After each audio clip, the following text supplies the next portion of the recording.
Hey, what's going on, guys? It's Pretty Joker, and welcome to another ranking video. As you can see, we are back at the beach as I was in my Stanley Kubrick video last year.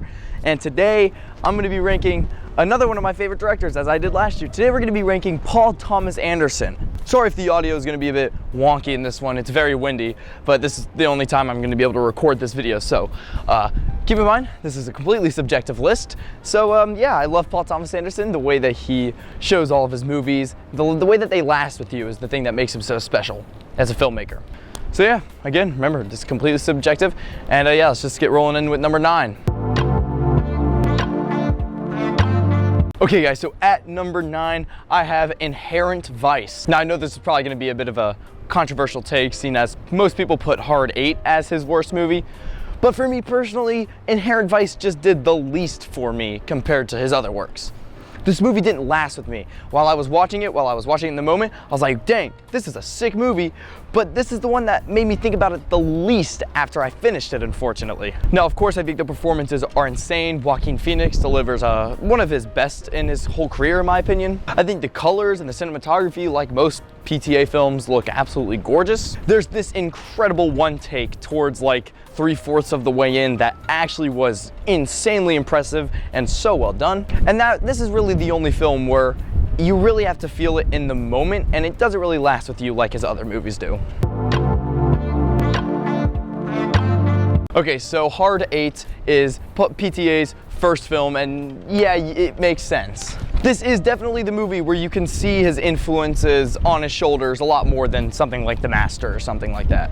This is just a very basic, typical, like, casino, mafia, not really mafia, but a casino film with gambling and cool twists and turns. I really like Philip Baker Hall, as well as John C. Reilly gives a very unforgettable performance in this one. Samuel L. Jackson is also very intimidating, as he always is, and I really like the character dynamics in this one. Another one that doesn't really stick with you, but I had just so much fun watching this movie in the moment. I just thought it was a great time. All right guys, Phantom Thread. I know this might be another hot take, seeing as some people put this up with one of his best works, but yeah. Look, the movie is absolutely stunning. It does so much right. And the relationship between Daniel Day-Lewis and Vicky Krieps is absolutely insanely realistic and raw. This is definitely the first film I'm gonna be talking about that I think lasts with you after you watch it. You're gonna be thinking about this one for a while after. The score is absolutely haunting, and it enhances the viewing experience so much. My only issue is that it is a bit of a slow burn. There is so much talking in this one, and while I do love movies like that, this one, the dialogue just felt very drawn out, where I feel like some of his other films have very tense and tight dialogue scenes. And while I do love Phantom Thread, I do find this to be the one that I want to rewatch the least out of his whole filmography. Okay, Magnolia is one of his most epically scaled movies he's ever done, if not the most. It is just a 3-hour film of just characters interacting who really have nothing to do with each other, and then somehow all come together by the end with a very satisfying and phenomenal ending. One of his bests, in my opinion.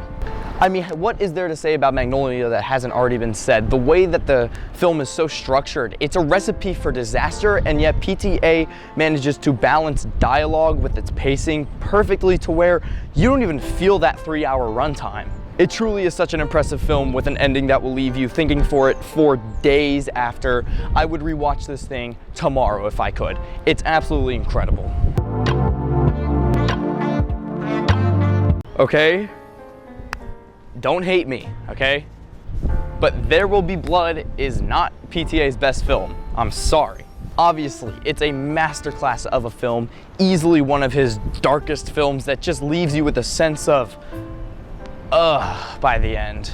And of course, Daniel Day-Lewis and Paul Dano are just incredible in this one. Whenever the two of them are talking, you feel such a passive aggressiveness in the way they speak to each other, but yet you still kind of feel a bond between them that just can't be broken. At the end of it, Daniel Day-Lewis's Daniel Plainview is just such an interesting character. He is a bit one-noted in some regards, but he definitely can have conversations talked about him for so many years.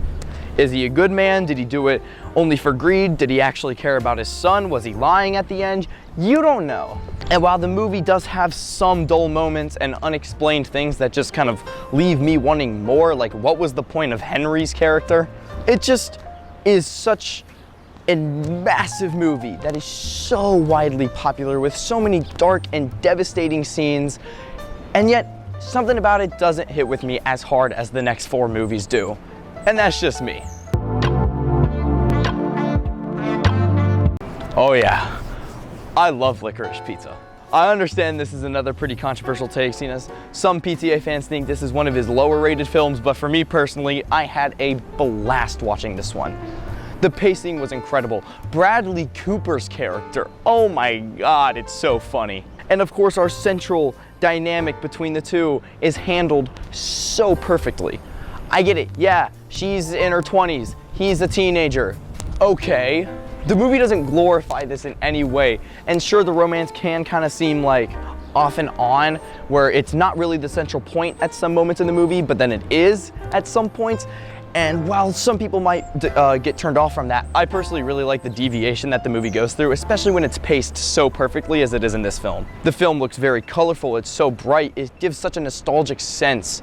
It's 70s, right? It's in the 70s, I'm pretty sure. 70s or 80s, I can't exactly remember, but I love this movie so much. The only real issue I have is the ending. The ending is super abrupt and just kind of leaves you wanting more. It feels very half-baked. And also there's a lot of like racism towards Asian people, which is kind of weird, especially for a PTA film. But I still had such a blast watching this movie, in my opinion.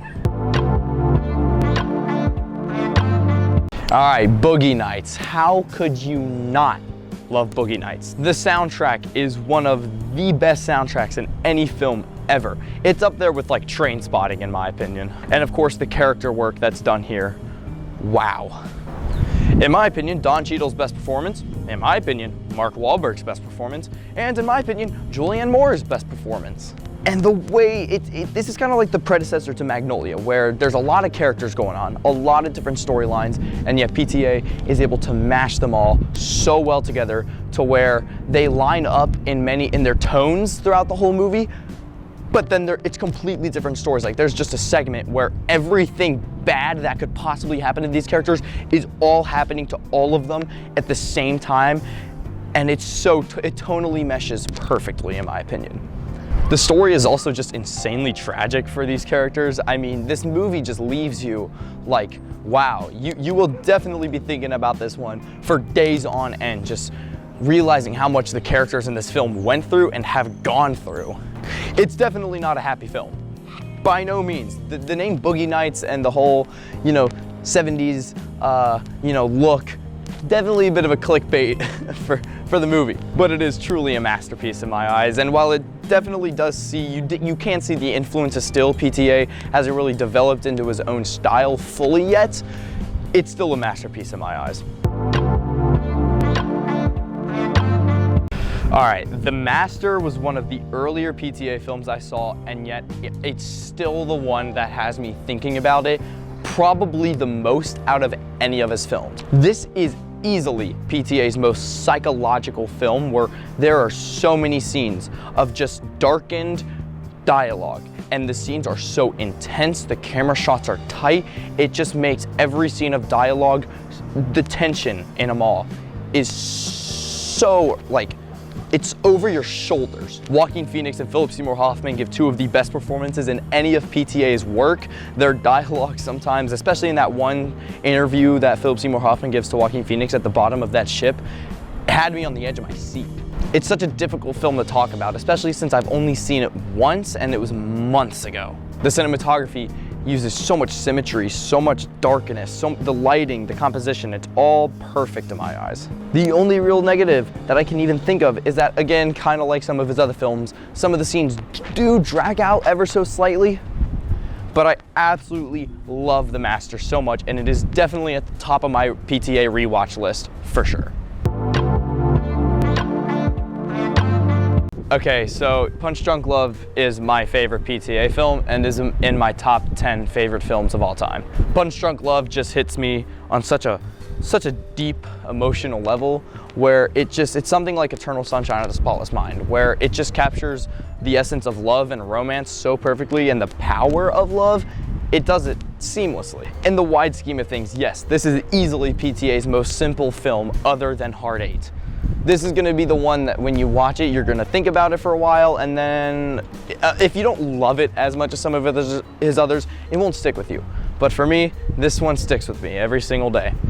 Adam Sandler is just, oh my God, he is the best in this movie. This is not a funny Adam Sandler movie for anybody thinking that. It's not.